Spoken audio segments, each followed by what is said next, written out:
నమస్కారం. ఎన్సెన్స్కి స్వాగతం. వార్తల్లోకి వెళ్లే ముందుగా ముఖ్యాంశాలు.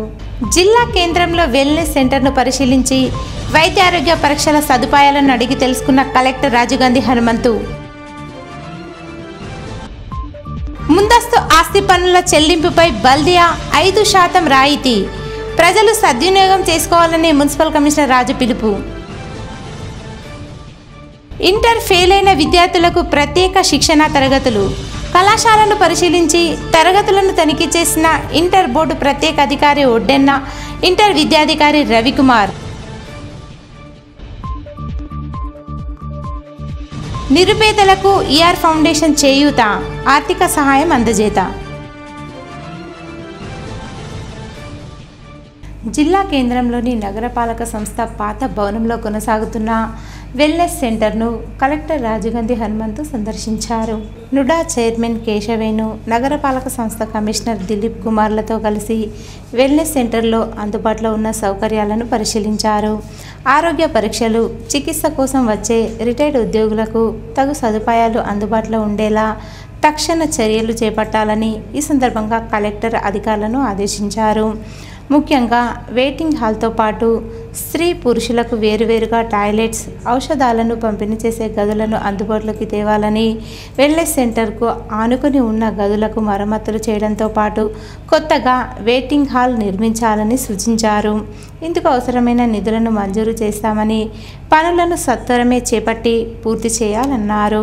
వెల్నెస్ సెంటర్ ద్వారా రిటైర్డ్ ఉద్యోగులకు, పాత్రికేయులకు నాణ్యమైన వైద్య సేవలు అందించాలని వైద్యులకు సూచించారు. అనంతరం రిటైర్డ్ ఉద్యోగుల సంఘ భవనాన్ని కలెక్టర్ సందర్శించారు.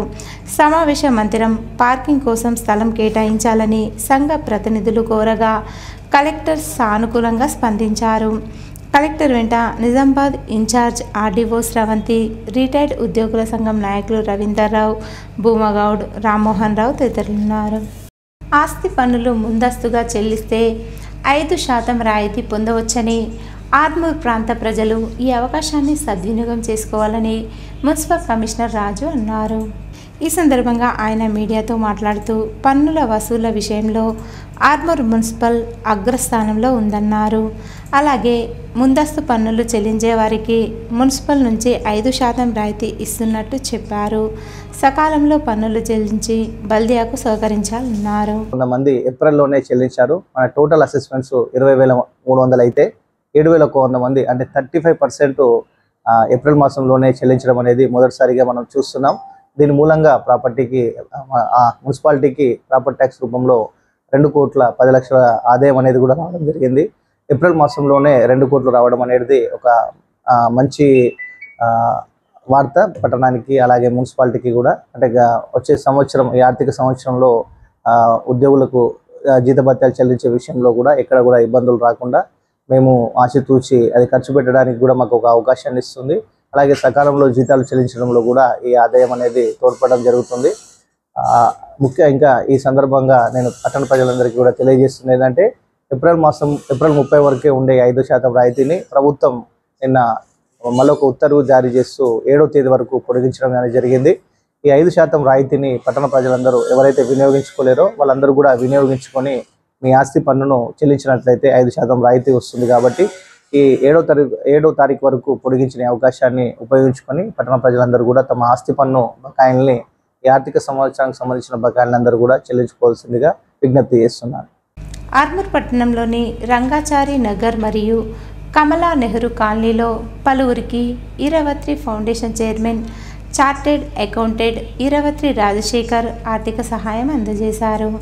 ఆర్మూర్ పట్టణంలోని 18వ వార్డులో ఇంతియాజ్ మనవరాలు తన తల్లిని కోల్పోవడంతో ఆమెకు 5,000 రూపాయల ఆర్థిక సహాయాన్ని అందజేశారు. అనంతరం కమలా నెహ్రూ కాలనీలో షేక్ రాయిస్ కుటుంబం ఆర్థిక పరిస్థితి బాగాలేని కారణంగా వారికి 5,000 రూపాయల ఆర్థిక సహాయం అందించారు. ఈ సందర్భంగా కుటుంబాల సభ్యులు రాజశేఖర్కు ప్రత్యేక ధన్యవాదాలు తెలియజేశారు. ఈ కార్యక్రమంలో ఫౌండేషన్ సభ్యులు మరియు ఆర్మూర్ పట్టణ కాంగ్రెస్ పార్టీ మాజీ అధ్యక్షులు బబ్లు, సయ్యద్ యూసుఫ్, షేక్ పాషా, అఖిల్, రాంప్రసాద్, ప్రమోద్, రామచందర్, సురేందర్, శ్రీకాంత్ తదితరులున్నారు. ఇక్కడ ఒక పేద కుటుంబంలో ఒక పాప మ్యారేజ్ కొరకు చాలా కష్టంగా ఉన్న తరుణంలో మేము అందరం కలిసి మా ఫౌండేషన్ తరఫు నుంచి వారికి ఆర్థిక సహాయం చేయడానికి ఇక్కడికి వచ్చాం. వారికి తల్లిదండ్రులు లేని వేదన ఎంత బాధాకరంగా ఉంటుంది. వారికి సమాజం మేమున్నాం మీకు అండగా అన్న యొక్క అంశంతో ఇక్కడికి రావడం వల్ల వారికి ధైర్యాన్ని, మనోధైర్యాన్ని, మానసిక స్థైర్యాన్ని దేవుడు కలిగించాలని, వారి యొక్క జీవితంలో వారి యొక్క చెల్లె కూడా సక్రమంగా తను ఎంతో గొప్పగా ఆలోచించి ముందుకెళ్లాలని మా ఫౌండేషన్ ఎల్లవేళలా పేదలకు అండగా ఉంటుంది. ఏదైనా సమస్య వచ్చినా కానీ భాష గారు, మా బబ్లు, అఖిల్ వీళ్ళందరూ ఉన్నారు. మేము కూడా వారితో పాటు ఉన్నామని చెప్తూ మీకు తోడుగా ఉంటూ ఖచ్చితంగా మా యొక్క ఫౌండేషన్ యొక్క కార్యకలాపాలు మరింత విస్తృతం చేస్తానని. ఆర్మూర్ పట్టణంలోని ప్రసిద్ధ జంబి హనుమాన్ ఆలయంలో ఆలయ కమిటీ ఆధ్వర్యంలో ఆంజనేయ స్వామివారికి ప్రత్యేక పూజలు నిర్వహించారు. అనంతరం భక్తులకు అన్నదాన కార్యక్రమం ఏర్పాటు చేశారు. ఆలయ కమిటీ సభ్యులు మాట్లాడుతూ ప్రతి శనివారం దాతల సహకారంతో ఆలయంలో అన్నదాన కార్యక్రమం నిర్వహిస్తున్నామని తెలిపారు. ఈ అన్నదాన కార్యక్రమానికి దాతలు ముందుకు వచ్చి సహకరించాలని కోరారు. ఈ కార్యక్రమంలో ఆలయ committee chairman Satyanarayana, director Thondi Ramana తదితరులు పాల్గొన్నారు. ఆర్మూర్ పట్టణంలోని కొటార్మూర్ వీడీసీపై భూమి కబ్జా గురించి వచ్చిన ఆరోపణ వాస్తవం కాదని కొటార్మూర్ వీడీసీ సభ్యులు తెలిపారు. ఈ సందర్భంగా వారు మాట్లాడుతూ కొటార్మూర్లోని 6వ వార్డులో ఉన్న భూమి రవీందర్ రెడ్డికి సంబంధించినదని, దానిపై గురించి చేస్తున్న ఆరోపణలు వాస్తవం కాదన్నారు.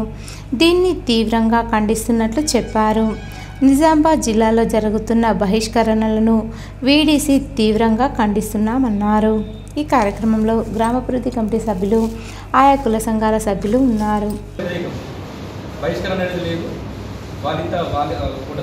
సంఘం వాళ్ళే వీడీసీ నుంచి బయట ఉన్నారు. దాన్ని రాజంతం చేసి బహిష్కరణ పేరుతో మా వీడీసీని బదనాం చేస్తున్నారు. దాన్ని పూర్తిగా మేము ఖండిస్తున్నాము. అలాగే ఈరోజు కూడా ఇంకో మేడం కూడా వచ్చింది. సర్వే నంబర్ 227 ఏదో కొటార్మూర్లో 6వ వార్డులో భూ కబ్జాల పేరు వచ్చింది.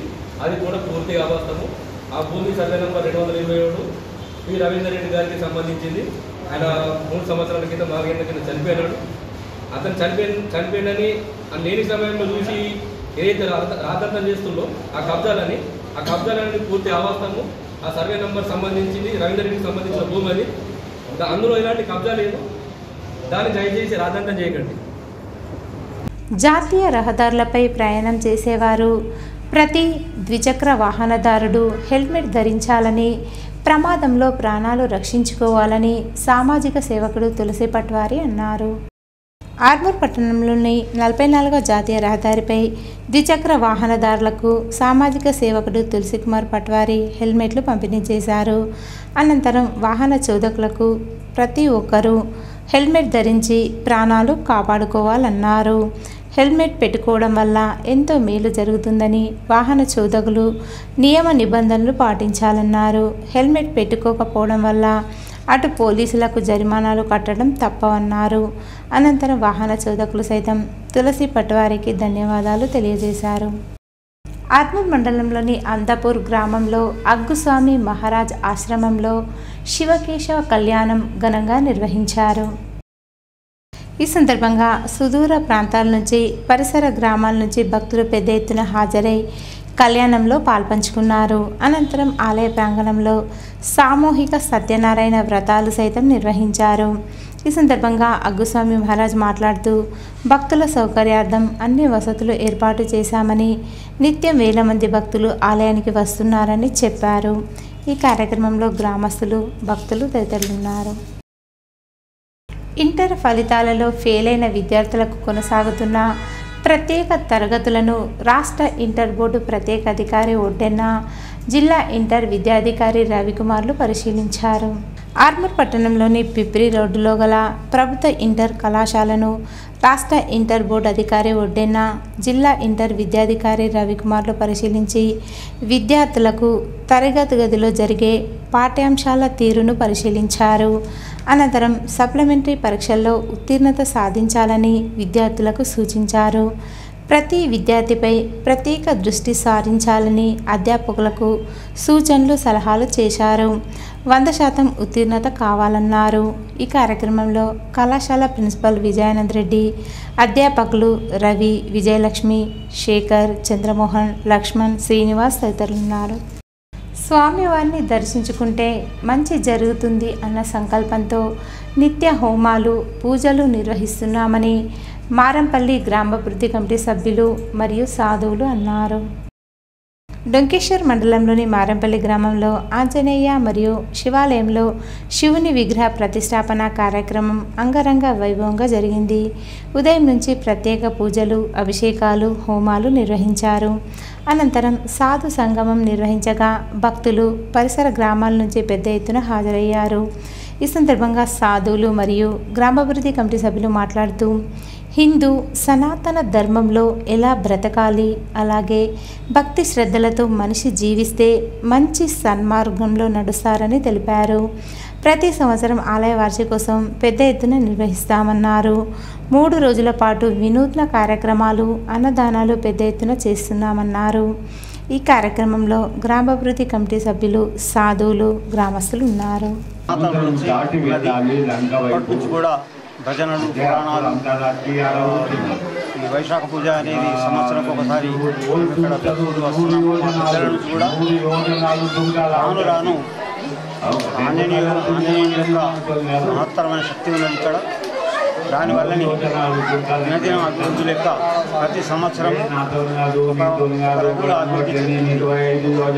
ఒకసారి ఇక్కడ సప్త అనేది వైశాఖ పూజ అనే సప్త ప్రతి సంవత్సరం అది సాయంత్రం పప్పు పరాలతో వచ్చి దేవునికి అర్చన చేసి ఆ పప్పు ఇప్పుడు ఎట్లయిందంటే ఒక సంవత్సరం మేము పోయి మధ్య ఒక సంవత్సరం పోయిందంటే ఒక సంవత్సరం ఇట్లనే మహాత్ముల యొక్క సత్సంగ సభలు నిర్వహించి ఈ ఆలయానికి ఒక మెరుగు తెచ్చారు. అప్పుడు రాముడు ఏమంటారు, లక్ష్మణ మనకు పుట్టిన ఊరు కంటే గొప్పది ఏమి, స్వర్గం కంటే గొప్పది. మనం పుట్టిన ఊరికే మనం వెళ్ళాలి. అలాగే మన పల్లె పెంచి పోషించినందుకు వారి రుణం తీసుకోవడానికి గ్రామ ప్రజల సహకారంతో నాకు చిన్న కార్యక్రమం అప్పగించారు. వారికి వేల్పూర్ మండలంలోని జిల్లా పరిషత్ పాఠశాల మోతే విద్యార్థులు 100% 10వ తరగతిలో ఉత్తీర్ణులైనందున గ్రామాభివృద్ధి కమిటీ మరియు పాఠశాల విద్యా కమిటీ ఆధ్వర్యంలో విద్యార్థులను ఘనంగా సన్మానించారు. వేల్పూర్ మండలంలో మొదటి ర్యాంకు సాధించిన విద్యార్థిని శ్రీనిధిని గ్రామాభివృద్ధి కమిటీ మరియు పాఠశాల తరపున వీటీసీ సభ్యులు, ప్రధానోపాధ్యాయులు, ఉపాధ్యాయులు, గ్రామస్తులు సన్మానించారు. ఈ కార్యక్రమంలో వీడీసీ అధ్యక్షులు జగదీష్ రెడ్డి, సాయిరాం, అకౌంటెంట్ మహేష్ రెడ్డి మాట్లాడుతూ మోతే పాఠశాల విద్యార్థులు 30 మందికి 30 మంది ఉత్తీర్ణత సాధించి సగానికి పైగా విద్యార్థులు 500 మార్కులకు పైగా సాధించడం మోతే గ్రామానికి గర్వకారణమన్నారు. వరుసగా రెండోసారి మండలంలోని మొదటి ర్యాంకును జెడ్పీహెచ్ఎస్ మోతే విద్యార్థులు సాధించడం ఆనందంగా ఉందని ప్రధానోపాధ్యాయులు వైద్య గణేష్ తెలిపారు. అదేవిధంగా ఇదే స్ఫూర్తితో వచ్చే సంవత్సరం కూడా ఎస్ఎస్సి ఫలితాల్లో మండలంలో మొదటి ర్యాంకుతో హ్యాట్రిక్ సాధిస్తామని పాఠశాల ఉపాధ్యాయులు మరియు పిఆర్టీయు మండల ప్రధాన కార్యదర్శి సివి నరసింహారావు అన్నారు. పాఠశాలలో ఉత్తమ ఫలితాల సాధనకు తల్లిదండ్రుల మరియు వీటీసీ సభ్యుల సహకారం, అలాగే ఉపాధ్యాయుల కృషి, విద్యార్థుల నిరంతర శ్రమతో సాధ్యపడిందని 10వ తరగతి ఉపాధ్యాయులు గణేష్ అన్నారు. ఈ కార్యక్రమంలో ఉపాధ్యాయులు మహేందర్, రత్నయ్య, లలితమ్మ, విద్యార్థుల తల్లిదండ్రులు, విద్యార్థులు పాల్గొన్నారు. పాకిస్తాన్ నుంచి ఇండియాకు దిగుమతయ్యే ప్రతి వస్తువును నిషేధిస్తున్నట్లు కేంద్ర మంత్రిత్వ శాఖ స్పష్టం చేసింది. దాయాదితో అన్ని రకాల దౌత్య సంబంధాలు తెంచుకుంటున్న న్యూఢిల్లీ తాజాగా మరో గట్టి షాక్ ఇచ్చింది. ఆ దేశం నుంచి వచ్చే దిగుమతులపై నిషేధం విధించింది. ఈ మేరకు కేంద్ర వాణిజ్య మంత్రిత్వ శాఖ తాజాగా నోటిఫికేషన్ విడుదల చేసింది. దేశ భద్రత, ప్రజా విధాన ప్రయోజనాల దృష్ట్యా ఈ నిర్ణయం తీసుకున్నట్లు తెలిపింది. పాకిస్తాన్ నుంచి మన దేశానికి రవాణా అయ్యే అన్ని ఉత్పత్తులకు ఈ నిషేధం వర్తిస్తుందని స్పష్టం చేసింది. పాకిస్తాన్లో ఉత్పత్తి అయ్యే లేదా ఆ దేశం నుంచి భారత్కు వచ్చే అన్ని రకాల వస్తువుల ప్రత్యక్ష, పరోక్ష దిగుమతులపై నిషేధం విధిస్తున్నాం. అనుమతులు ఉన్న ఉత్పత్తులైన, స్వేచ్ఛాయుత దిగుమతులైనా సరే పాక్ నుంచి ఎలాంటి వస్తువులను అనుమతించబోం. ఈ నిషేధం తక్షణమే అమల్లోకి వస్తుంది. తదుపరి ఉత్తర్వులు వెలువడే వరకు ఈ ఆంక్షలు కొనసాగుతాయి. ఈ నిషేధం నుంచి ఏవైనా మినహాయింపులు కావాలంటే భారత ప్రభుత్వం నుంచి ముందస్తు అనుమతి తప్పనిసరి అని వాణిజ్య మంత్రిత్వ శాఖ తమ నోటిఫికేషన్లో వెల్లడించింది. భారత్, పాకిస్తాన్ మధ్య వాణిజ్యానికి ఉన్న ఏకైక రవాణా మార్గం అటారీ వాఘా సరిహద్దు. ఇప్పటికే దాన్ని మూసివేసిన సంగతి తెలిసిందే. ఇక 2019లో పుల్వామా దాడి తర్వాత నుంచి దాయాదు నుంచి మనకు చాలా వరకు దిగుమతులు తగ్గించుకున్నాం.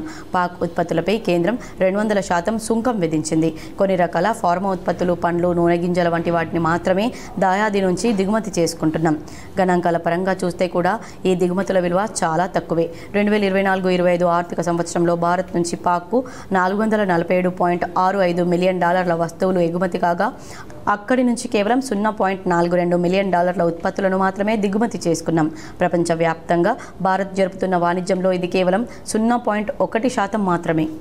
రోటరీ క్లబ్ ఆఫ్ నిజామాబాద్ ఆధ్వర్యంలో శ్రీరస్తు కార్యక్రమంలో అధ్యక్ష కార్యదర్శులకు సామాజిక సేవా కార్యక్రమాలపై అవగాహన సదస్సు నిర్వహించారు.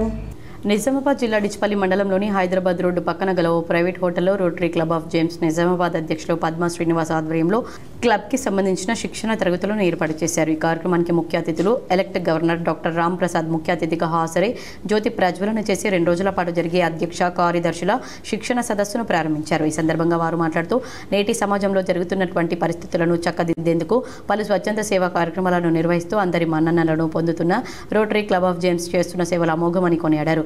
రోటరీ క్లబ్ ఆఫ్ జేమ్స్ అంతర్జాతీయ స్థాయిలో ప్రపంచవ్యాప్తంగా ఉన్న ఇతర క్లబ్లతో కలిసి పనిచేస్తుందని పేర్కొన్నారు.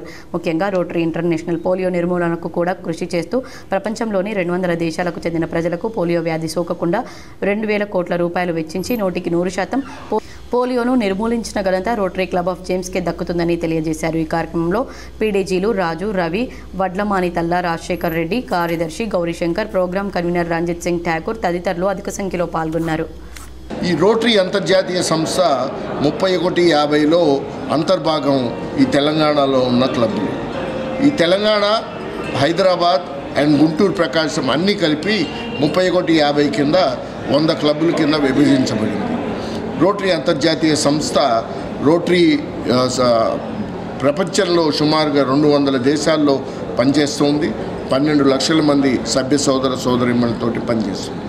ప్రధానమైన కార్యక్రమం పోలియో నివారణ కోసం సుమారుగా 20,000 కోట్ల రూపాయలు రోటరీ అంతర్జాతీయ సంస్థ ఖర్చు పెట్టింది. వాళ్ళకు ఈ నెక్స్ట్ ఇయర్ ఏదైతే జూలై నుండి రోటరీ ఇయర్ అంటే జూలై టు జూలై, ఈ జూలై నుంచి వాళ్ళ పీరియడ్ స్టార్ట్ అవుతుంది. వాళ్ళకు సంబంధించిన ట్రైనింగ్ అంటే మీరు ఇయర్లో ఏ విధంగా ముందుకు పోవాలి, ఏ విధంగా మీరు ప్రాజెక్ట్స్ చేయాలి, ఏ విధంగా ట్రీట్ చేయాలనేది టోటల్ వాళ్ళకు 2 రోజుల అవగాహన సదస్సు. మరి వారి యొక్క డౌట్స్ వాళ్ళు ఏదైతే ఉన్నాయో వాళ్ళన్నీ క్లియర్ చేసుకుంటూ వాళ్ళకు మంచి ట్రైనింగ్ ఇవ్వడానికి మా యొక్క గవర్నర్ గారు ఇప్పుడు వీళ్ళకు ఒక సెమినార్ ఉంటుంది. ఈ రోజు రేపు కేదార్నాథ్ ఆలయం శుక్రవారం రోజు ప్రారంభం కావడంతో భక్తులు పెద్ద ఎత్తున పూజలు చేశారు. చార్ధామ్ యాత్రలో భాగంగా శుక్రవారం ఉదయం 7 గంటలకు కేదార్నాథుని ఆలయ తలుపులు తెరుచుకున్నాయి. ఈ సందర్భంగా నేపాల్, థాయిలాండ్, శ్రీలంక తదితర దేశాల నుంచి తెప్పించిన గులాబీ బంతి సహా 54 రకాల 108 క్వింటాళ్ల పూలతో ఈ హిమాలయ ఆలయాన్ని అలంకరించారు. ప్రారంభ కార్యక్రమానికి ఉత్తరాఖండ్ ముఖ్యమంత్రి పుష్కర్ సింగ్ ధామీ హాజరీ ప్రత్యేక పూజలు నిర్వహించారు. చార్ధామ్ యాత్రలో భాగమైన గంగోత్రి, యమునోత్రి ఆలయాలు ఇప్పటికే ప్రారంభం కాగా బద్రీనాథ్ ఆలయం మే 4న ప్రారంభం కానుంది. ఈసారి కొత్తగా వారణాసి, రిషికేశ్, హరిద్వారాలలో నిర్వహించే గంగా హారతి మాదిరిగానే ఇక్కడ ఆలయానికి సమీపంలో మందాకిని, సరస్వతి నదుల సంగమం వద్ద మహాహారతి నిర్వహించనున్నట్లు Badrinath Kedarnath temple committee CEO Vijay తెలిపారు. ఇకపోతే అధికారిక గణాంకాల ప్రకారం శుక్రవారం ఒక్కరోజే 30,000 మందికి పైగా భక్తులు దర్శించుకున్నారు. ఇందులో 19,196 మంది పురుషులు ఉండగా 10,597 మంది మహిళలు, 361 మంది ఇతరులు ఉన్నారని అధికారులు వెల్లడించారు. చార్ధామ్ యాత్రలో కేదార్నాథ్ దేవాలయం సందర్శన భాగంగా ఉంటుంది. ప్రతి ఏటా దేశంలోని వివిధ ప్రాంతాల నుంచి లక్షల మంది భక్తులు కేదార్నాథ్కు చేరుకుని పరమేశ్వరుని దర్శించుకొని ప్రత్యేక పూజలు చేస్తూ ఉంటారు. అయితే ఏటా శీతలకాలం ప్రారంభం కాగానే ఈ ఆలయాన్ని మూసివేస్తారు. శీతాకాలంలో దాదాపు 6 నెలల పాటు ఈ ఆలయ తలుపులు మూసే ఉంటాయి. ఆ సమయంలో ఆలయం మొత్తం మంచుతో కప్పుకుపోయి ఉంటుంది. తిరిగి వేసవిలో ఈ ఆలయ తలుపులు తిరిగి తెరుస్తారు. సీమాంతర ఉగ్రవాదంపై భారత్ పోరాడుతుందని, ఉగ్రవాదాన్ని ఎప్పుడూ సహించమని దేశ ప్రధాని నరేంద్ర మోడీ అన్నారు. భారత పర్యటనలో ఉన్న అంగోలా అధ్యక్షుడు జువా లోరెన్సాతో ప్రధాని మోదీ భేటీ అయ్యారు. అనంతరం వీరిద్దరూ కలిసి సంయుక్త మీడియా సమావేశంలో పాల్గొన్నారు.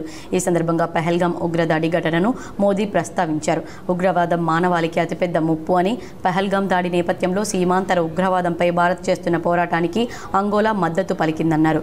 అందుకు ఆ దేశానికి కృతజ్ఞతలు తెలియజేస్తున్నానన్నారు. ఉగ్రవాదులు వారికి మద్దతు ఇచ్చేవారిపై కఠినమైన నిర్ణయాత్మకమైన చర్యలు తీసుకోవడానికి మేము కట్టుబడి ఉన్నామని మోదీ పునరుద్ఘాటించారు. 38 वर्षों के बाद अंगोला के राष्ट्रपति की भारत यात्रा हो रही है. उनकी इस यात्रा से न केवल भारत अंगोला संबंधों को नई दिशा और गति मिल रही है, बल्कि भारत और अफ्रीका साझेदारी को भी बल मिल रहा है. फ्रेंड्स, इस वर्ष भारत और अंगोला अपने राजनयिक संबंधों की 40वीं वर्षगांठ मना रहे हैं, लेकिन हमारे संबंध उससे भी बहुत पुराने हैं, बहुत गहरे हैं. जब अंगोला फ्रीडम के लिए फाइट कर रहा था, సీఎం సహాయ నిధి మరియు కళ్యాణ లక్ష్మి షాదీ ముబారక్ నిరుపేదలకు ఎంతో ఆర్థికంగా సహాయం అందిస్తుందని రాష్ట్ర సలహాదారులు పోచారం శ్రీనివాసరెడ్డి అన్నారు. కామారెడ్డి జిల్లా బాన్స్వాడ నియోజకవర్గ శాసనసభ్యులు పోచారం శ్రీనివాసరెడ్డి తెలంగాణ రాష్ట్ర ప్రభుత్వం అందజేస్తున్న కళ్యాణ లక్ష్మి షాదీ ముబారక్ చెక్కులను బాన్స్వాడ పట్టణ, గ్రామీణ, నస్రుల్లాబాద్, బీర్కూర్ మండలాలకు చెందిన అర్హులైన 122 మంది లబ్ధిదారులకు 1,22,14,152 రూపాయల కళ్యాణ లక్ష్మి షాదీ ముబారక్ చెక్కులను వ్యవసాయ శాఖ సలహాదారులు ఎమ్మెల్యే పోచారం శ్రీనివాసరెడ్డి అందజేశారు. ఈ కార్యక్రమంలో పోచారం శ్రీనివాసరెడ్డి మాట్లాడుతూ ఈ పథకం ద్వారా ఆడపిల్లల పెళ్లిళ్ల సమయంలో తల్లిదండ్రుల ఆర్థిక భారాన్ని తగ్గించడానికి ఈ పథకం ఎంతగానో ఉపయోగపడుతుందన్నారు. తెలంగాణ రాష్ట్ర ప్రభుత్వం అనేక సంక్షేమ పథకాల ద్వారా ప్రజలకు అండగా నిలుస్తోందని చెప్పారు. ముఖ్యంగా కళ్యాణ లక్ష్మి షాదీ ముబారక్ పథకాలు పేదింటి ఆడబిడ్డలకు వరం లాంటివన్నారు. ఆడబిడ్డల పెళ్లిళ్లు చేసే తల్లిదండ్రులు పెళ్లిళ్లు ఘనంగా నిర్వహించి అప్పుల పాలు కాకూడదని లబ్ధిదారులకు సూచించారు. ఈ కార్యక్రమంలో స్థానిక ప్రజాప్రతినిధులు, అధికారులు, లబ్ధిదారులు పాల్గొన్నారు. నిజామాబాద్ జిల్లాలో ఆ పక్క 6 మండలాలు చెందూరు, వర్మి, మొస్రా, రుద్దూరు, పోతంగల్, కోటగిరి 147 మందికి అక్కడ కూడా 150 లక్షల రూపాయలు నిన్నగాక మొన్న పంపిణీ చేశాం. ఇటువంటి కార్యక్రమం నిరంతరంగా ఎప్పుడు కొనసాగుతూనే ఉంటుంది. పేద కుటుంబాలు, నిరుపేద కుటుంబాలు, మధ్యతరగతి కుటుంబాలు, కానీ పెళ్లిలో నేను మొన్న కూడా వారిలో చెప్పాను. ఈరోజు వార్తల్లోని ముఖ్యాంశాలు మరోసారి. జిల్లా కేంద్రంలో వెల్నెస్ సెంటర్ను పరిశీలించి వైద్య ఆరోగ్య పరీక్షల సదుపాయాలను అడిగి తెలుసుకున్న కలెక్టర్ రాజీవ్ హనుమంతు. ముందస్తు ఆస్తి పన్నుల చెల్లింపుపై బల్దియా 5% రాయితీ, ప్రజలు సద్వినియోగం చేసుకోవాలని మున్సిపల్ కమిషనర్ రాజు పిలుపు. ఇంటర్ ఫెయిల్ అయిన విద్యార్థులకు ప్రత్యేక శిక్షణ తరగతులు, కళాశాలను పరిశీలించి తరగతులను తనిఖీ చేసిన ఇంటర్ బోర్డు ప్రత్యేక అధికారి ఒడ్డెన్న, ఇంటర్ విద్యాధికారి రవికుమార్. నిరుపేదలకు ఈఆర్ ఫౌండేషన్ చేయూత, ఆర్థిక సహాయం అందజేత. ఇవి ఈరోజు బులెటిన్లోని విశేషాలు. తిరిగి వచ్చే బులెటిన్లో కలుసుకుందాం. అంతవరకు సెలవు. నమస్కారం.